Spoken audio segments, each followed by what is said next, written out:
Quero saudar os irmãos em nome do Senhor Jesus nessa noite, recebê-los com muita alegria, também saudar aqueles que nos acompanham pela internet, dizer da nossa alegria em com os irmãos, celebrar esse culto que é devido ao nosso Deus, hoje que é o primeiro dia da semana.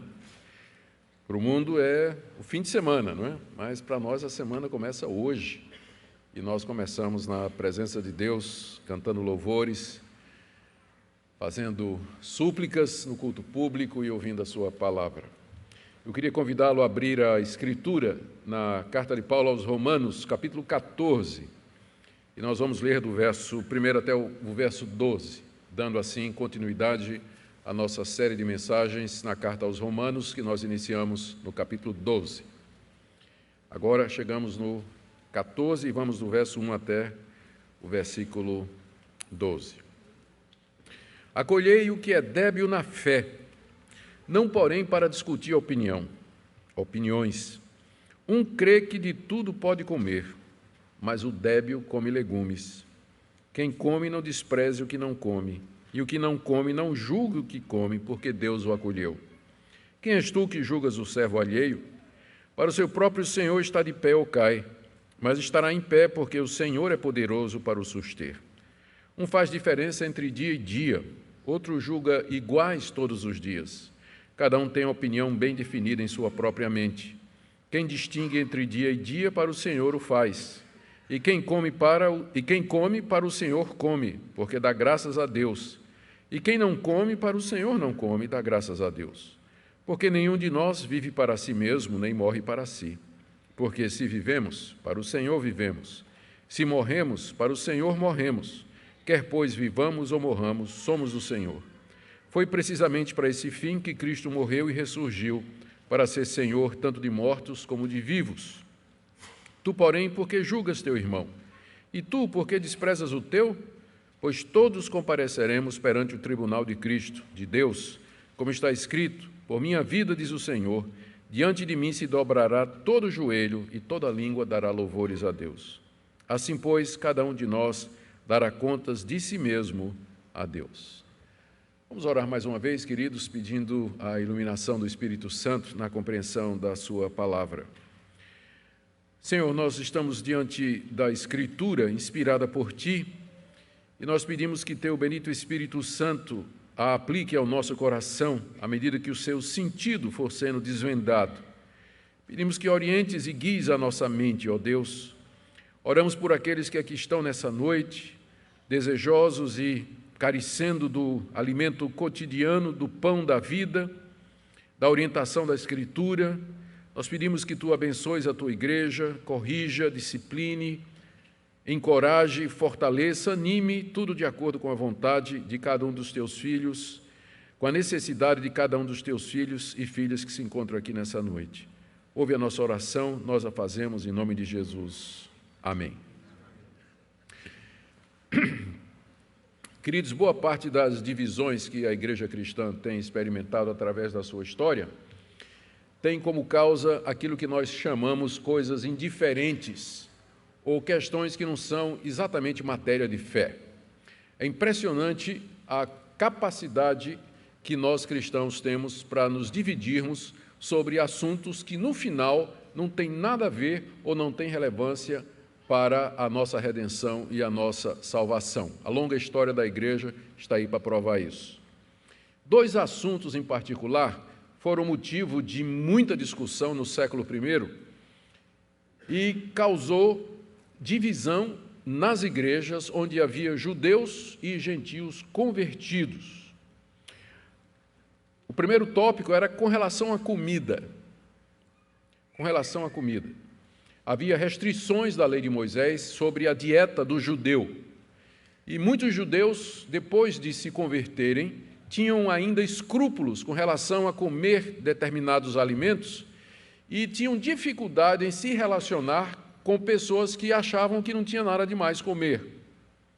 Outro tópico que também causou muita discussão e polêmica acalorada nos primeiros séculos, mais no primeiro século, foram também as leis do Antigo Testamento referentes aos dias de festa, o chamado calendário sagrado dos judeus. Havia as orientações para que se guardasse 3 festas em particular: Páscoa, Pentecostes e Tabernáculos. Havia também o dia ou o Festival da Lua Nova, e havia o sábado. E, mais uma vez, muitos judeus convertidos, eles achavam que deveriam continuar a observar aquelas regras que Moisés havia passado quanto à observação desses dias especiais, particularmente o sábado. E havia tensão nas igrejas, havia problemas nas igrejas. Tanto é que o primeiro concílio da Igreja Apostólica se deu em Jerusalém, de acordo com o livro de Atos, capítulo 15, e o tema era exatamente esse: em que base judeus e gentios podem conviver. A igreja era composta, na sua maioria, de judeus que haviam se convertido a Cristo.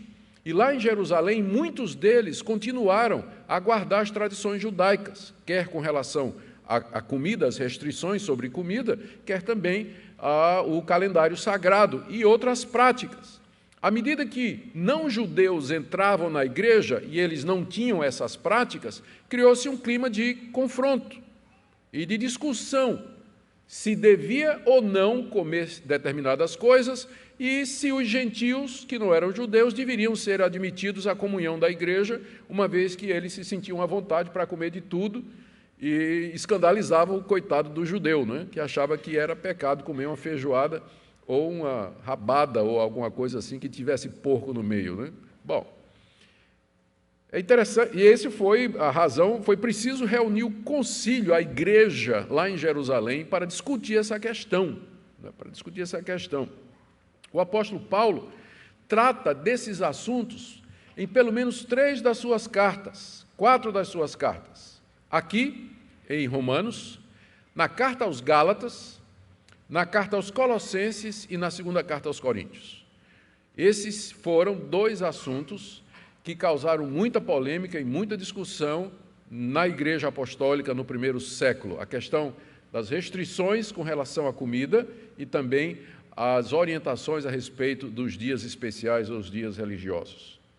Na sessão anterior aqui, na carta aos Romanos, nós vimos que Paulo havia exortado os crentes de Roma a se despertar do sono e da indiferença, porque a noite já ia alta e um novo dia havia raiado em Cristo Jesus, e, portanto, eles deveriam se revestir de Cristo e romper com as trevas.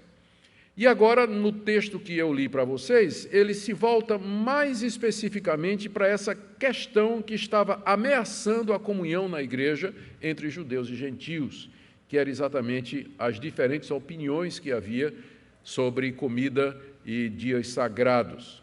Lembrando que boa parte da igreja de Roma era composta de judeus que haviam se convertido com a pregação do Evangelho, e outra parte era composta de romanos ou gregos que também haviam se convertido e frequentavam juntos a mesma igreja. A questão é que essas diferenças de opinião sobre esses assuntos estava dificultando o relacionamento entre eles e a comunhão entre eles. Paulo vai tratar desse assunto em todo o capítulo 14 e também no capítulo 15. Então, nas próximas mensagens a respeito, na sequência de Romanos, o tema vai ser esse. Paulo gasta 2 capítulos para resolver esse problema que naquela época, e para muita gente hoje, né, isso aí pode ser também um assunto que dá muita discussão. Vamos então, em primeiro lugar, tentar entender qual era o problema mais de perto. Havia 2 grupos na igreja de Roma que estavam discutindo essas questões. Um grupo, Paulo chama de débeis e fracos na fé. Capítulo 14, verso 1, acolhei ao que é débil na fé. E no capítulo 15, verso 1, ele diz assim: nós que somos fortes devemos suportar as debilidades dos fracos. Então havia um grupo que Paulo chama de fracos ou débeis na fé. E ele provavelmente está se referindo a esses judeus convertidos que tinham dificuldade em deixar os costumes judaicos e que ainda guardavam a lei de Moisés. Com relação às restrições sobre comida, entrando em detalhes, você encontra essas restrições lá no livro de Levítico, capítulo 11, onde Moisés deu uma lista de animais considerados puros, que poderiam ser comidos, e uma lista de animais que eram considerados impuros e que o judeu não devia comer. Não só isso, a lei de Moisés dizia que, quando o judeu fosse matar um animal para comer, ele devia degolar o animal, deixar que todo o sangue corresse sobre a terra, e só então ele podia preparar o animal para comer.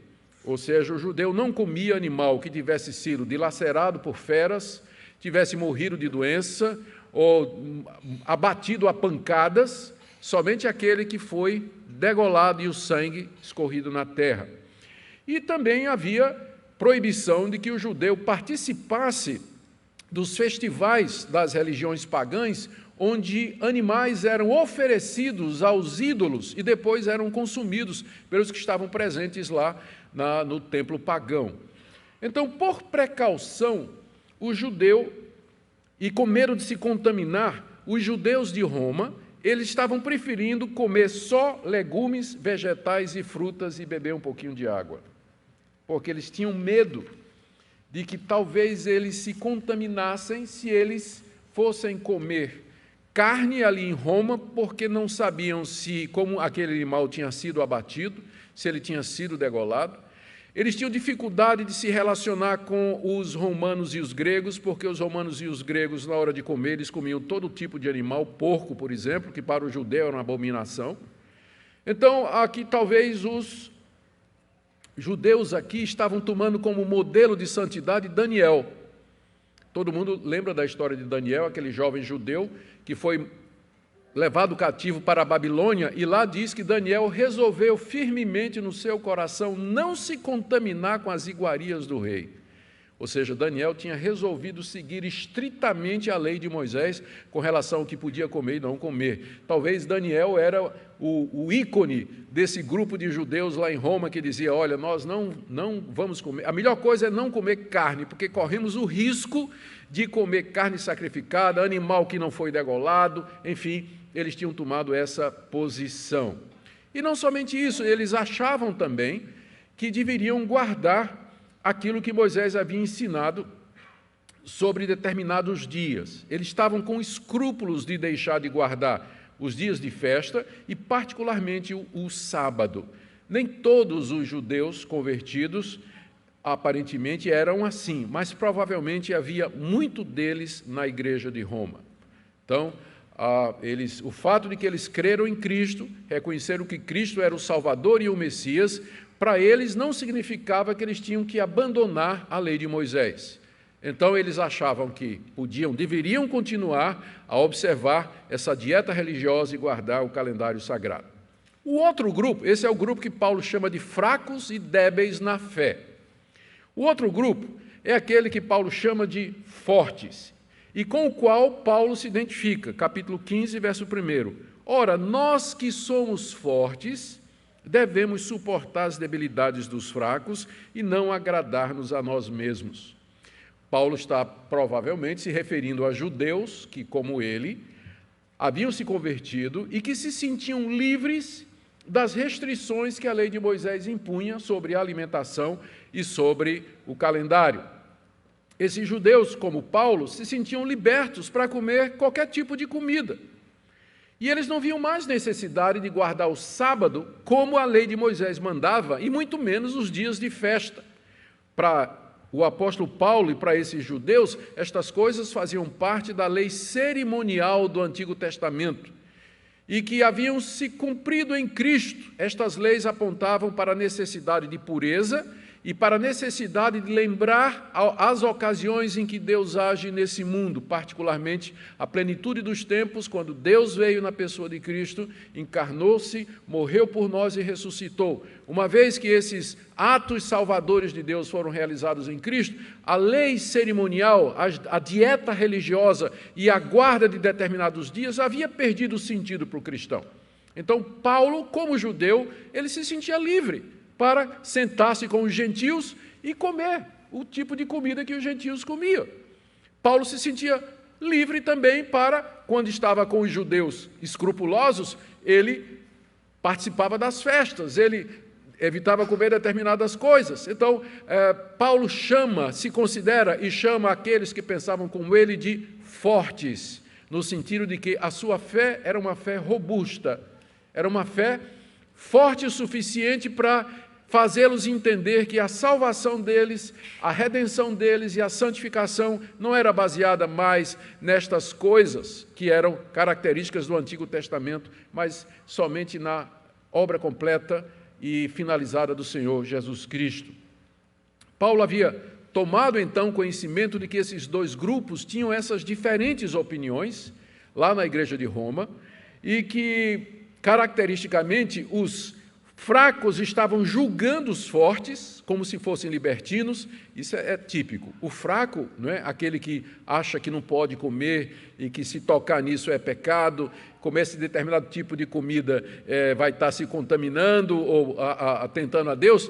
Ele tem a tendência de julgar aqueles que se sentem à vontade para comer todas estas coisas.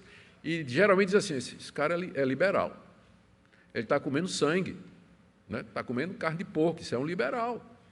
Ele não tem cuidado, né? Ele pode se contaminar. E, ao contrário, os fortes, que se sentiam à vontade para comer qualquer tipo de comida e tudo mais, eles olhavam para o fraco e diziam assim, isso é um legalista, não conhece a graça, a religião dele é feita de norminhas, de regrinhas, como se isso fosse salvá-lo. E os dois grupos ficavam, um condenando o outro, julgando o outro, e aí a comunhão da igreja estava ameaçada por essas questões que o apóstolo Paulo considera secundárias. Mas, como eu já disse, se você olhar a história da igreja, você vai ver que boa parte das divisões, fraturas que houve na comunhão da igreja, não foi em cima de coisas essenciais ou matéria de fé, mas, via de regra, nestas coisas secundárias sobre as quais os crentes gostam de discutir. Fico perguntando se eu fosse fazer uma enquete aqui nessa noite. Suponha que, saindo daqui, indo para casa, está morrendo de fome, chega ali numa encruzilhada, tem uma galinha preta, uma vela vermelha e uma garrafa de cachaça. Todo mundo sabe o que é aquilo, né? Você está com fome. E você olha para um lado, olha para o outro, não tem ninguém. E a galinha está lá, é uma galinha, né? Preta é verdade, mas é uma galinha, né? Acompanhada de uma vela vermelha. Pergunta, o crente pecaria se ele pegasse aquela galinha e comesse? Sim ou não? Se eu fosse fazer uma enquete aqui, eu tenho certeza que ia dividir. A situação hoje ficou mais fácil, porque em vez de galinha, o pessoal bota tablete de caldo quinó por causa da caristia, né? Está muito cara a galinha, o pessoal bota. Questão, época de São João, balinha de Cosme e Damião. Pode ou não pode? Né? Lá na sua escola vai fazer, tem uma quadrilha. A escola vai fazer uma quadrilha e seu filho estuda lá. Como é que vai ser? Pode ou não pode? E eu poderia aqui fazer uma lista grande sobre assuntos sobre os quais os crentes se pegam, né? E que eles realmente não afetam a essência da nossa fé, mas é exatamente por essas coisas que os crentes gostam de brigar. Eles adoram brigar por esse tipo de coisa. Então, estava tendo essa confusão lá na igreja de Roma, exatamente em torno desse assunto. Paulo considera, nós vamos ver isso aqui, Paulo considera que essas questões referentes à comida e à guarda de dias, como sendo coisas secundárias e não essenciais para a fé cristã. Ele trata os dois grupos, fracos e fortes, como irmãos em Cristo. Só isso é uma prova de que o fato de que um grupo achava que podia comer e outro grupo achava que não podia comer, isso não era uma matéria de fé, porque Paulo trata ambos como irmãos em Cristo, ou seja, a questão era periférica. A preocupação de Paulo é com a comunhão da igreja e o convívio destes irmãos, por exemplo, nos cultos, no momento da ceia, ou especialmente nas festas de fraternidade, que era um costume da igreja primitiva. Uma vez por semana os cristãos se reuniam, eles traziam alimentos da sua casa e eles tinham uma refeição comunal que é chamada de festa de fraternidade no Novo Testamento. Há menção delas na primeira carta aos Coríntios, capítulo 11, e também na carta de Judas, a menção dessas festas, que foram descontinuadas no século II, exatamente por conta de abusos que aconteciam. Mas era uma prática muito comum e era no meio dessas refeições que se celebrava a ceia do Senhor. Agora, imagina uma igreja que tinha dois grupos que não conseguiam concordar no cardápio. O que é que nós vamos... Então, fulano que é gentil está trazendo para a festa uma carne de coelho, que o judeu não pode comer carne de coelho, mas o gentil não vê isso como um problema. Então era muito difícil a situação. E não somente isso, né, mas a discussão a respeito dos dias, né, que deveriam ser guardados ou não. Aqui, como eu disse, nos capítulos 14 e 15, o apóstolo Paulo trata do assunto e ele coloca 3 princípios que deveriam ser observados pelos 2 grupos para resolver o problema da comunhão. Primeiro, que Cristo é Senhor tanto dos fortes como dos fracos. Vai aí no capítulo 14, do verso 1 ao verso 12, que é o que nós vamos ver nessa noite. O segundo princípio, que nós veremos próximo domingo, mercê de Deus, é que a nossa liberdade em Cristo é limitada pelo amor. Nós somos livres. Paulo vai dizer isso, somos livres para comer o que quiser, mas a nossa liberdade ela tem que ser limitada pelo amor ao próximo. Tudo é permitido, mas nem tudo convém. A terceira orientação está no capítulo 15, de 1 a 13, é que Cristo nos deu o exemplo de como nós devemos renunciar aos nossos direitos para agradar aos outros e não a nós mesmos. Isso nós veremos então no capítulo 15. Hoje, como eu disse, veremos o primeiro desses princípios, que Cristo é Senhor tanto de fortes e fracos. E a partir dessa perspectiva, então, os cristãos deveriam se acolher mutuamente lá na igreja de igreja de Roma. Paulo desenvolve esse ponto, que Cristo é Senhor de fracos e fortes, em 4 partes, e que estão aqui no texto que eu li para vocês. Na primeira parte, ele vai dizer que fracos e fortes são servos do Senhor Jesus, versos de 1 a 4. Fracos e fortes desejam ambos agradar ao Senhor Jesus, versos de 5 a 6. Fracos e fortes vivem e morrem para o Senhor Jesus, de 7 a 9. E fracos e fortes comparecerão ambos perante o Senhor no dia do juízo, versos de 10 a 12. Então, primeiro, fracos e fortes são servos do Senhor Jesus. Vamos ver aqui do verso 1 até o verso 4. A orientação de Paulo aqui nessa passagem é para que fortes e fracos se acolham mutuamente. Veja o que ele diz no verso 1, acolhei o que é débil na fé. E no final do verso 3, no verso 3 ele diz, quem come não despreze o que não come, e o que não come, que é o fraco, não julgue o que come, que é o forte, porque Deus o acolheu. Então, Deus acolheu tanto o fraco como o forte, e, portanto, nós devemos nos acolher mutuamente. Os fortes devem acolher os débeis na fé, os fracos também devem acolher os fortes, e ambos devem se acolher mutuamente, pois foram acolhidos por Deus. Veja o que diz o capítulo 15, verso 7. Portanto, acolhei-vos uns aos outros, como também Cristo nos acolheu para a glória de Deus. Acolher significa aceitar alguém sem reservas.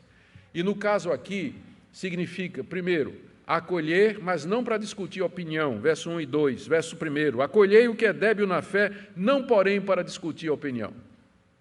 Porque todo mundo tem uma opinião, verso 2. Um crê que de tudo pode comer, mas o débil come legumes.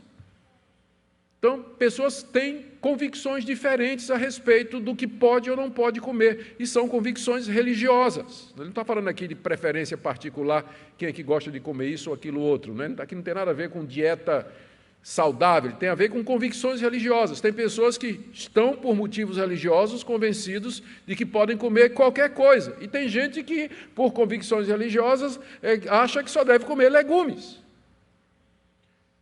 O que nós devemos fazer, diz o apóstolo Paulo, é nos acolher mutuamente, mas não para discutir esse tipo de coisa.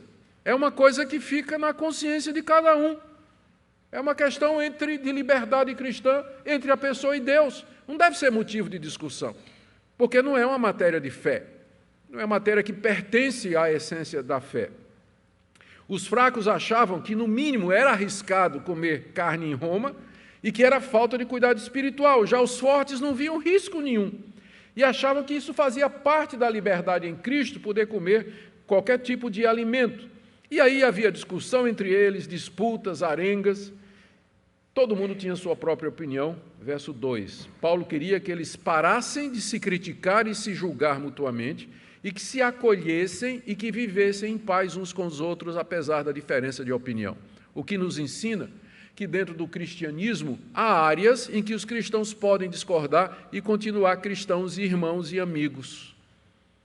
Eu vou tratar disso mais quando chegar na parte final de aplicação.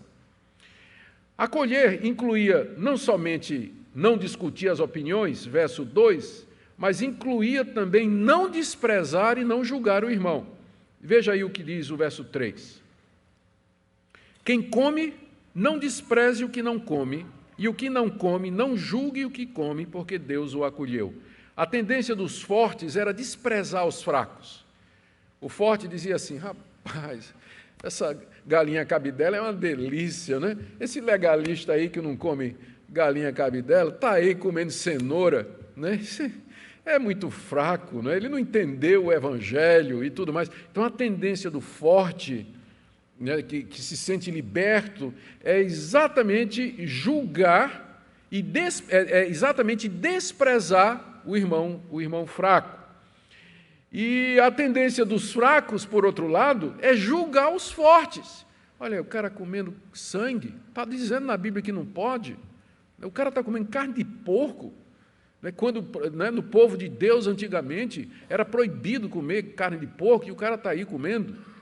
Então, esse é um liberal, é um libertino, não leva a sério a vida espiritual, está arriscando aí sei lá, ser contaminado com algum espírito maligno que vem através dessas coisas proibidas. Essa era a tendência dos fracos, né? Julgar os fortes. Paulo recomenda que eles se acolham baseado no fato, e aqui é o meu ponto, de que Jesus é Senhor dos fracos e dos fortes. Veja o que ele diz no verso 4. Quem és tu que julgas o servo alheio? Os outros não são seus empregados, não estão abaixo de você para que você passe um julgamento sobre eles. Para o seu próprio Senhor, que é Jesus, ele está em pé ou cai, ou seja, quem vai dizer se ele vai ficar em pé ou cai, não é você, mas o Senhor dele, que é Jesus. E no final do verso 4, porque o Senhor é poderoso para o suster. O Senhor Jesus, ele é poderoso para segurar o fraco e segurar o forte, mantê-los na fé, ainda que com diversidade de opinião nessas questões secundárias. Então, quem somos nós, quem é você para julgar o servo de outro? Para o Senhor Jesus é que ele vai ficar em pé ou vai cair. Na verdade, o Senhor é poderoso para sustentá-lo. Por isso, se acolham sem discussão de opinião, sem crítica, julgamento e sem menosprezar o outro. Essa é a primeira orientação do apóstolo Paulo, baseado no senhorio de Cristo. O segundo ponto de Paulo aqui, nesse acolhimento, por que nós devemos nos acolher mesmo com diferentes opiniões? É porque nós queremos a mesma coisa. Fracos e fortes, ambos desejam agradar o Senhor Jesus, versos de 5 a 6. Um faz diferença entre dia e dia, outro julga iguais todos os dias. Cada um tem opinião bem definida em sua própria mente. Quem distingue entre dia e dia, para o Senhor o faz. Quem come, para o Senhor come, porque dá graças a Deus. E quem não come, para o Senhor não come, dá graças a Deus. Fracos e fortes divergem, mas eles têm a mesma intenção. Eles querem agradar o Senhor Jesus. E aqui Paulo introduz o segundo ponto, ou segundo tópico de discussão entre eles, que era a questão da guarda de dias. Verso 5, um faz diferença entre dia e dia, outro julga iguais todos os dias. Alguns estudiosos, para evitar aqui complicações com o dia do Senhor, o domingo, para não parecer que Paulo está menosprezando isso, ou achando que isso é uma coisa menos importante, acham que Paulo aqui o que havia é que alguns judeus diziam que essa abstenção de comida devia ser praticada em dias especiais de jejum. Não está falando do sábado, mas dias especiais de jejum. É atraente essa proposta, mas ela não tem qualquer fundamentação no texto, e quando você compara as outras vezes em que Paulo trata desse assunto, você vê que o assunto, o tema mesmo, era a guarda do calendário judaico.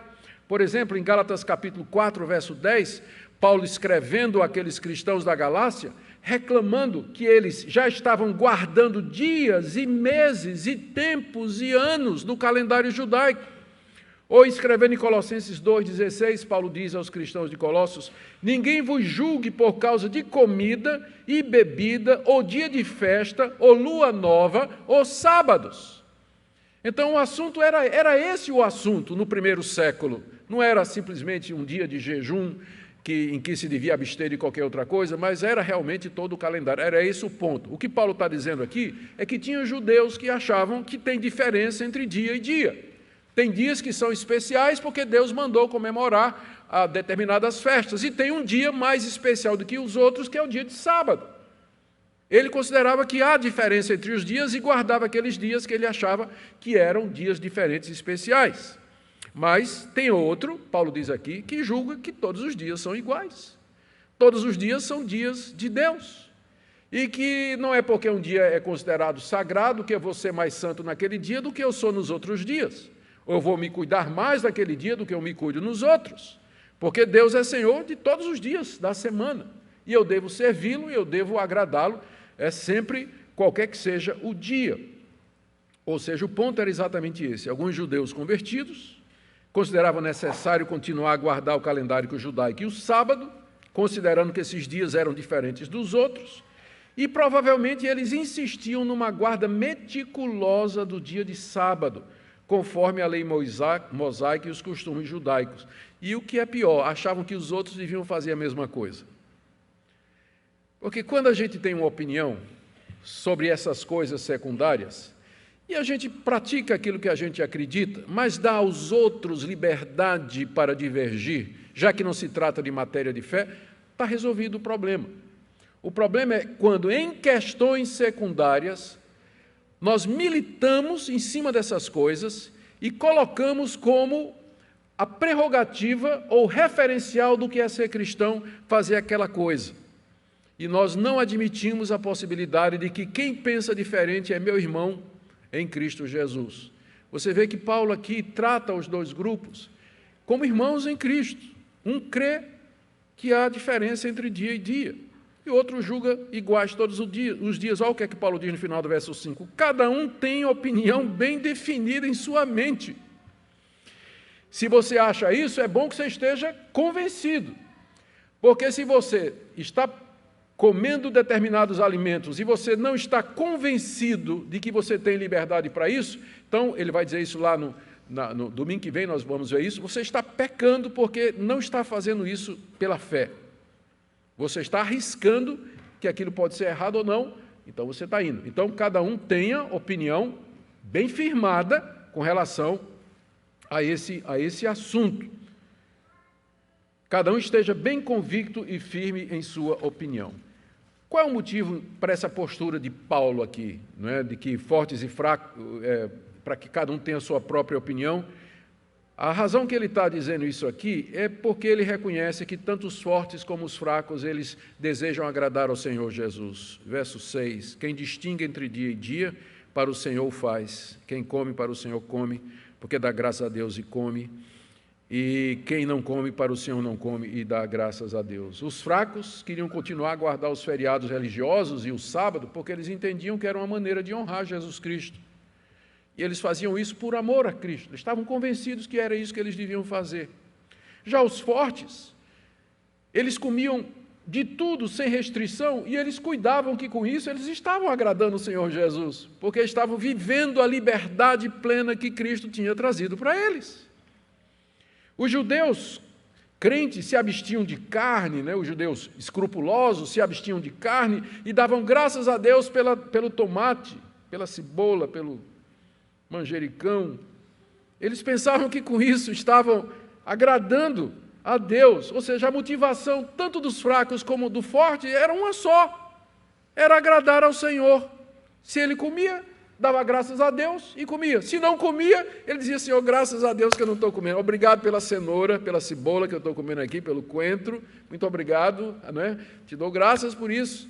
Se ele guardava um dia, naquele dia, então, ele dava graças a Deus. Se o outro não guardava, todos os dias ele dava graças a Deus. Ou seja, o ponto aqui é que a motivação, tanto dos fracos como dos fortes, era agradar o Senhor. Por isso, acolhei-vos. Por isso, se acolham entre si, não para discutir opinião, não para julgar uns aos outros, nem para desprezar uns aos outros. Notemos que o que está em jogo aqui, é importante fazer essa ressalva, não é o dia do Senhor, mas a guarda do sábado. Guardar o sábado de acordo com a lei de Moisés. Esse é o ponto aqui, não está em discussão nenhuma aqui a observância do dia do Senhor, o domingo, como os cristãos mais tarde solidificaram as suas convicções nisso. Até o final do século I, você ainda podia encontrar judeus convertidos guardando o sábado, achando que era esse o cumprimento do quarto mandamento. Mas firmemente, lentamente, mas firmemente, a convicção da igreja cristã, desde cedo, passou a ser que o sábado apontava para o dia da ressurreição e do descanso do Senhor Jesus, que é o primeiro dia da semana. Terceiro ponto de Paulo aqui, do verso 7 a 9, ainda no mesmo viés, ele dizendo por que é que fracos e fortes deviam se acolher. A terceira razão que ele dá é que fracos e fortes vivem e morrem para o Senhor Jesus. Nós vivemos e morremos para o Senhor Jesus, versos de 7 a 9. E aqui ele dá o motivo pelo qual fracos e fortes buscam agradar ao Senhor Jesus mediante as suas convicções. Note que o 7 começa com um porquê, não é? Então, esse porquê introduz a explicação do que ele disse antes. O que é que ele disse antes? Que quem come e não come dá graças a Deus e deixa de comer ou come exatamente para o Senhor. Por que ele faz isso? Verso 7. Porque nenhum de nós vive para si mesmo e nem morre para si. Porque se vivemos, para o Senhor vivemos. E se morremos, para o Senhor morremos. Quer, pois, vivamos ou morramos, somos do Senhor.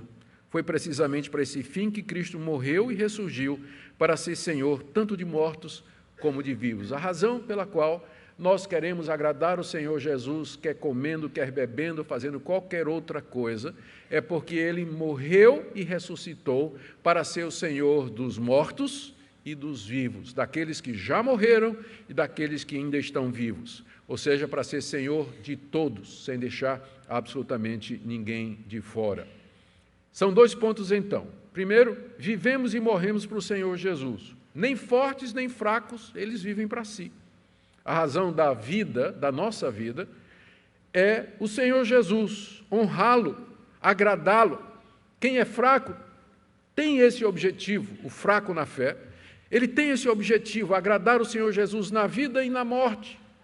E o forte também tem esse objetivo, agradar o Senhor Jesus na vida e na morte. Nem fortes nem fracos morrem para si, porque mesmo na morte eles pertencem ao Senhor Jesus, como Paulo diz aí no verso 8. E o segundo ponto dele aqui, dentro dessa parte, é que Jesus é Senhor, tanto de mortos como de vivos, e essa foi a razão pela qual Ele ressuscitou, Ele morreu primeiro na cruz e Ele ressuscitou de entre os mortos. Significa que todos os seres humanos de todas as épocas estão debaixo do seu senhorio, domínio, e que um dia Cristo haverá de julgar a todos no dia do juízo. É por esse motivo que fortes e fracos buscam honrar e agradar o Senhor Jesus naquilo que acreditam e praticam, pois nós nem vivemos e nem morremos para nós mesmos, mas para o Senhor Jesus. Portanto, esse é nosso alvo na vida e na morte. Talvez aqui já tenha ficado claro que essas categorias, fracos e fortes, elas não são exatamente categorias espirituais. Ao chamar aqueles cristãos de fracos, Paulo não está negando que eles tinham fé e não está negando que eles eram crentes no Senhor Jesus Cristo e tinham conhecido a graça de Deus. Mas Paulo os chama de fracos porque o conhecimento e a fé que eles tinham não havia ainda amadurecido o suficiente para perceber que estas coisas são indiferentes. Elas não fazem parte e não são essenciais para a vida cristã. E talvez a fraqueza aqui era a sensibilidade para se escandalizar quando via pessoas fazendo isso. É nesse sentido que eles eram fracos, porque eles não conseguiam ver um outro irmão fazendo aquilo. Quando ele chegasse na casa do irmão que estava comendo um porquinho assado, ele ficaria escandalizado. Né? Ele viraria as costas e ia embora, ainda batia a porta com força atrás, dizendo, eu não entro mais na casa desse irmão, o irmão está em pecado, né? Está comendo um leitão, está em pecado. virava as costas e ia embora. Então, ele era fraco, ele não aguentava ver pessoas divergirem dele naquela situação. Os outros são chamados de fortes, não é porque eles fossem mais espirituais, mas é porque a consciência deles já tinha resolvido essa questão e eles podiam comer sem culpa aquele tipo de alimento. Eles se sentiam livres para desfrutar de todas as coisas boas que Deus havia criado em termos de alimentação. Mesma coisa referência aos dias. Então, fraco e forte não é uma categoria que tem a ver com a questão da salvação, mas de amadurecimento espiritual, talvez, né, nós podíamos colocar assim, de amadurecimento e crescimento na fé. Bom, a conclusão agora, do verso 10 a 12, é o quarto ponto do apóstolo Paulo, é que fracos e fortes vão comparecer perante o Senhor. Vão comparecer. Essa última parte é uma exortação de Paulo aos fracos e fortes, com base no senhorio universal de Jesus. Olha o que ele diz ao fraco, no verso 10. Tu, porém, porque julgas teu irmão? Está se referindo aos fracos.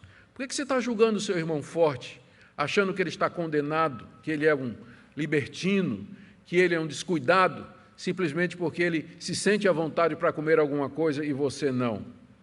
Por que você faz isso? E no mesmo verso 10, ele diz ao forte, e tu, por que desprezas o teu irmão? Era isso que aqueles irmãos que se sentiam livres, era isso que eles faziam com o irmão fraco. Qual é a razão pela qual nenhum dos dois grupos poderia julgar ao outro? Está no verso 10. Pois todos compareceremos perante o tribunal de Deus, como está escrito, por minha vida, diz o Senhor, diante de mim se dobrará todo joelho e toda língua dará louvores a Deus. Ou seja, o juiz é Deus e não é você. Quem um dia estará no tribunal diante do qual todo joelho se dobrará é o Senhor Jesus Cristo e não você. E essa é uma verdade que já está no Antigo Testamento, diz o apóstolo Paulo, citando aqui Isaías 45, 23, quando, através do profeta, Deus diz que um dia todos se ajoelharão diante dele, reconhecendo que ele é o único Deus e darão glória e louvores somente a Deus. Paulo cita essa passagem para provar o que ele está dizendo. Que quem julga, quem condena, quem aprova é o Senhor Jesus. Foi por isso que ele ressuscitou dos mortos, o Pai entregou a ele todo o juízo. Então, quem é você que julga o seu irmão? E você que despreza o seu irmão nessas questões? Fazer isso, julgar o irmão, é primeiro tomar o lugar de Cristo, que é o juiz, e segundo é antecipar o julgamento dessa pessoa aqui nesse mundo. Ambas as coisas são contrárias à palavra de Deus. Conclusão de Paulo no verso 12. Assim, pois, cada um de nós dará conta de si mesmo, não do outro. Cada um de nós dará conta de si mesmo a Deus. Em resumo, Paulo diz, irmãos, vocês deviam se acolher, porque estas questões são questões de consciência de cada um. Elas não têm a ver com a essência da fé. Então, se acolham, não para discutir opinião, não para entrar em debates, às vezes acirrados e acalorados, crentes que brigam, deixam de falar com os outros a respeito desses assuntos. E parem de se julgar e de desprezar o seu irmão, porque há um juiz, há um Senhor que é sobre tudo e todos, a quem nós haveremos de prestar contas e a quem todos nós procuramos agradar e servir aqui nesse mundo, porque nenhum de nós morre para si, nenhum de nós vive para si e nenhum de nós morre para si. O que é que nós podemos aprender aqui, queridos? Eu vou tentar resumir em três pontos principais. O primeiro, esse texto ele nos ensina, logo de saída, que existem assuntos dentro do cristianismo que não são matéria de fé, que são questões secundárias e sobre as quais os cristãos divergem. Por que eles divergem? Às vezes o passado da pessoa, as suas experiências, a sua maneira de ver o mundo, a maneira como foi criada, o pano de fundo religioso. Há uma série de circunstâncias que influenciam a maneira como as pessoas fazem interpretações e como elas apercebem-se da realidade. Por isso, os cristãos divergem em determinados assuntos. Então, nós temos que estar preparados para isso. Eu sei que, às vezes, especialmente novos convertidos, eles ficam meio que escandalizados quando eles percebem que, numa mesma igreja, às vezes há diferenças de opinião em questões secundárias. Nós poderíamos aqui enumerar uma série de coisas. Praticamente não teve nenhuma mudança que aconteceu na igreja, ou para o bem ou para o mal, que não foi precedida por debate. Teve uma época, né, em que o órgão, quando trouxeram o órgão para dentro da igreja, foi uma briga, porque órgão era instrumento de boate, de festa do mundo. Órgão. Imagine quando trouxeram o primeiro violão, bateria nem se fala. E a roupa dos pastores?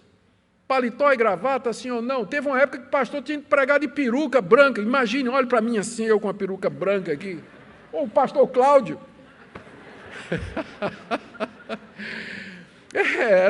Se viesse sem peruca, não pregava, não. E briga feia entre os cristãos a respeito dessas questões. Então, há diferentes opiniões sobre questões secundárias dentro do cristianismo. Nós precisamos saber disso e nós precisamos aprender a conviver com irmãos e acolher os nossos irmãos em Cristo, não para discutir opinião e não para julgar ou condenar, se essas matérias elas são matéria de liberdade cristã e de consciência e não tem nada a ver com as grandes doutrinas do Evangelho. Segundo ponto aqui, que eu creio que esse texto quer nos ensinar, é que o relacionamento daqueles que pensam diferente nesses assuntos indiferentes, o relacionamento tem que ser guiado pela consciência de que Jesus Cristo é o nosso Senhor. É a Ele que nós queremos agradar. É para Ele que nós comemos ou deixamos de comer. É para Ele que nós vivemos e é para Ele que nós haveremos de morrer. E é diante dEle que nós haveremos de prestar contas dos nossos atos e é diante dEle que nós estamos de pé ou caímos. A consciência do senhorio de Jesus nos unifica debaixo do seu trono, nos coloca juntos, unidos, debaixo da consciência do seu domínio sobre tudo e todos. Se nós focarmos no Senhor Jesus, nós poderemos conviver com as nossas diferenças. A terceira lição que eu queria tirar aqui nessa noite é que a atitude prática nessas áreas que Paulo recomenda para a igreja é do acolhimento sem reservas, sem discussão, sem desprezo ou julgamento. Isso não quer dizer que a gente não possa discutir sobre essas questões. Ainda hoje continua sendo motivo de debate para os cristãos a questão do sangue, sim ou não, pode ou não. Então, nada impede que a gente faça um fórum ou uma discussão, faça um grupo de debate, não no WhatsApp, né, que vai fechar rápido, mas qualquer outra maneira em que a gente possa sentar, escutar o outro, não é? Os argumentos do outro lado, tentar entender e, pelo menos, procurar compreender o pensamento do outro, mas podemos fazer isso sem pular no pescoço do irmão que pensa diferente, né, com uma peixeira de 14 polegadas. Eu quero terminar fazendo algumas aplicações, porque a primeira é para você que está aqui nessa noite e está com aquela pergunta que eu sei que a maioria está. Tudo bem, pastor, mas o que é essencial e o que é secundário? Quem define? Onde é que eu vou encontrar a lista de coisas que são secundárias e que são essenciais? Eu queria dar aqui algumas sugestões para vocês. O que seria essencial, então, e o que seria secundário? Essencial não tem discussão, não é? Não tem. O secundário é esse tipo de coisa aqui, que Paulo permite a discussão e a diversidade e pede, inclusive, que se acolham como irmãos, debaixo do senhorio de Cristo. Para nós, reformados, nós poderíamos começar, por exemplo, com os credos e confissões da igreja cristã histórica. Pega, por exemplo, o primeiro credo, que é aquele que está no Novo Testamento. Creio que Jesus Cristo é o Filho de Deus. Isso é essencial. Isso aqui não tem discussão. Se você não crê nisso, então você não é meu irmão. Então, está fora de cogitação isso aqui. Não está na mesa para ser discutido. Ou os itens do credo apostólico, que surge logo depois como sumário da fé ortodoxa no século II. Creio em Deus Pai, Todo-Poderoso, Criador dos céus e da terra, no seu Filho Jesus Cristo, que nasceu da Virgem Maria, foi concebido por obra do Espírito Santo, nasceu da Virgem Maria, morreu pelos nossos pecados, ressuscitou ao terceiro dia, subiu ao céu, onde está sentado à direita de Deus, virá para julgar os vivos e mortos. Creio no Espírito Santo, creio no perdão de pecados, na Santa Igreja Universal, na ressurreição dos mortos, no juízo final e na vida eterna. Eu disse bem resumido isso aí, depois você veja a versão mais exata disso aí, mas já seria um bom resumo de coisas que não dá para discutir. Isso é fundamental para o cristianismo. À medida que a igreja foi crescendo e se complicando com outras coisas, a reforma protestante, por exemplo, trouxe os 5 solas. Sola Escritura, somente a Escritura é nossa base de fé e prática, somente Cristo é o Salvador, somente a fé nos salva, somente a graça nos concede isso e a glória é somente a Deus. Então não tem discussão, esses 5 itens. Isso aqui não é secundário. Ou você pode tomar também as grandes confissões de fé que foram escritas no período da Reforma e que resumem bem o que a cristandade histórica tem acreditado através dos séculos e que, com clareza, elas delineiam aquilo que é inegociável e que nós não vamos colocar na mesa da negociação. Ou, se você quer uma coisa mais recente, com o surgimento do liberalismo teológico, no final do século passado, os cristãos conservadores, eles elaboraram 5 pontos que resumiam o que eles consideravam fundamentais para que uma pessoa fosse considerada cristã. Primeiro, a crença na inspiração, infalibilidade e inerrância da Bíblia. Segundo, a divindade de Cristo. Terceiro, o nascimento virginal de Cristo e todos os milagres da Bíblia. Quarto, que ele morreu na cruz pelos nossos pecados. E quinto, que ele ressuscitou literalmente e fisicamente, que haverá de voltar. Então, esse é o tipo de coisa que não está em discussão. Você veja como é diferente sobre se eu posso comer carne de porco ou não. E outras questiúnculas que nós nos debatemos, e com frequência com relação ao culto. A Bíblia, ela traz princípios para o nosso culto, mas há circunstâncias do culto que não estão prescritas na Bíblia e que ficam à sabedoria da igreja fazer. Por exemplo, a Bíblia não diz que o culto tem que ser às 9 horas da manhã. Eu posso fazer às 10, posso fazer às 8, posso fazer às 4 da tarde. Não é verdade? A sabedoria manda que eu não faça às 5 da manhã, porque vai estar o pastor e a esposa. Quando muito. Né? A sabedoria manda que eu faça no horário que seja acessível para todas as pessoas, e assim por diante. Minha segunda palavra é para aqueles que estão aqui e que são militantes de causas indiferentes e secundárias. Há irmãos que elegem um assunto, um tópico que é secundário e fazem disso a razão da existência deles. E eles vivem numa cruzada de convencer os outros de que esse ponto secundário é essencial para a vida cristã. E aí entra em briga, discussão, faz publicação, vai para o Facebook, comenta, ataca isso, ataca aquilo, mas é uma verdadeira cruzada que é feita em cima de questões que não são essenciais. Se você é desse tipo, ouça meu apelo nessa noite. Meu apelo não, o apelo do apóstolo Paulo. Ouça o apelo do apóstolo Paulo em preservação da unidade, da harmonia e da comunhão da igreja. E, por último, para todos nós devíamos, de fato, pedir que Deus nos desse amor e compreensão entre nós no discernir estas coisas e viver em unidade, porque esse é o maior testemunho que a gente pode dar ao mundo. Nisto todos conhecerão que sois meus discípulos, se vos amardes uns aos outros. Mas se nós nos engalfinhamos, nos dividimos, brigamos em cima dessas questões que não têm relevância para a nossa salvação, o que é que o mundo vai dizer de nós? O que é que as pessoas vão dizer de nós? Queira nosso Deus, nessa noite, então, queridos, nos abençoar com essa palavra e nos convencer do caminho do senhorio do Senhor Jesus e que, debaixo do seu domínio, nós, fracos e fortes, nos unimos na mesma fé, no Senhor ressurreto. Amém? Ó Deus querido, nós pedimos perdão pelas nossas fraturas, brigas, arengas, rasgaduras internas, por questões que não são questões essenciais. Perdoa-nos quando a gente perde a paciência com o irmão, critica, julga, condena, às vezes nem sem entendermos direito o que Ele pensa nesses pontos. Nos ajuda, Senhor, a ter humildade e graça para conviver com os nossos irmãos. Lembrando que há um Senhor nos céus que julga todas as coisas e que conhece todas as coisas. Ouve a nossa oração, em nome de Jesus. Amém.